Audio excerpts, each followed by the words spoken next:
মাঠের বাহিরের বিতর্ক ছাপিয়ে চট্টগ্রাম পর্বে নিজেদের প্রথম ম্যাচ খেলতে নামে রাজশাহী।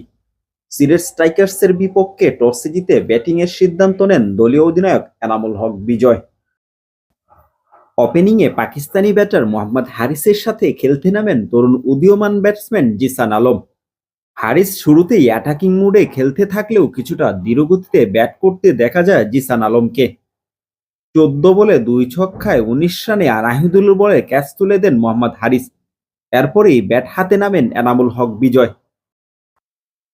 শুরুতে কিছুটা দেখে শুনে শুরু করলেও মুহূর্তেও চড়াও হতে থাকেন এনামুল হক বিজয়।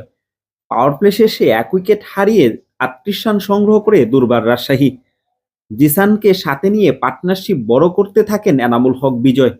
ইনিংসের সপ্তম ওভারে নাহিদের বলে রনি তালুকদারের অবিশ্বাস্য ক্যাচে 38 বলে 20 রান করে সাজঘরে ফিরেন জিসান আলম। এক পাশ আগলে রেখে জ্বরের গতিতে রান তুলতে থাকেন এনামুল হক বিজয়। ইনিংসের নবম ওভারে রুহেল মিয়ার স্লোয়ার কাটারে পরাস্ত হন দলীয় অধিনায়ক।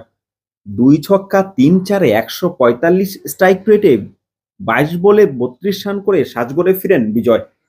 এরই মাঝে মাহমুদুল্লাহ রিয়াদকে টপকে বিপিএল এর তৃতীয় সর্বোচ্চ রান সংগ্রাহকের তালিকায় নিজের নাম লেখান এনামুল হক বিজয়। একই সাথে স্বীকৃত টি-20তে 4000 রানের মাইলফলক স্পর্শ করেনও তিনি।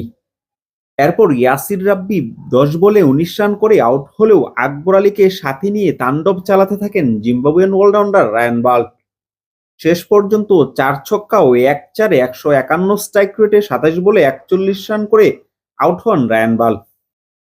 ততক্ষণে রাজশাহীর সংগ্রহ ধারায় 16 ওভার শেষে 5 উইকেট হারিয়ে 153 রান।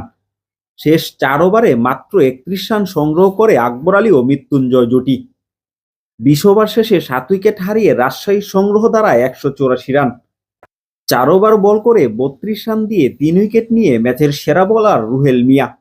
জয়ের জন্য সিলেট স্ট্রাইকার্সের সামনে লক্ষ্য দাঁড়ায় 120 বলে 185 রান।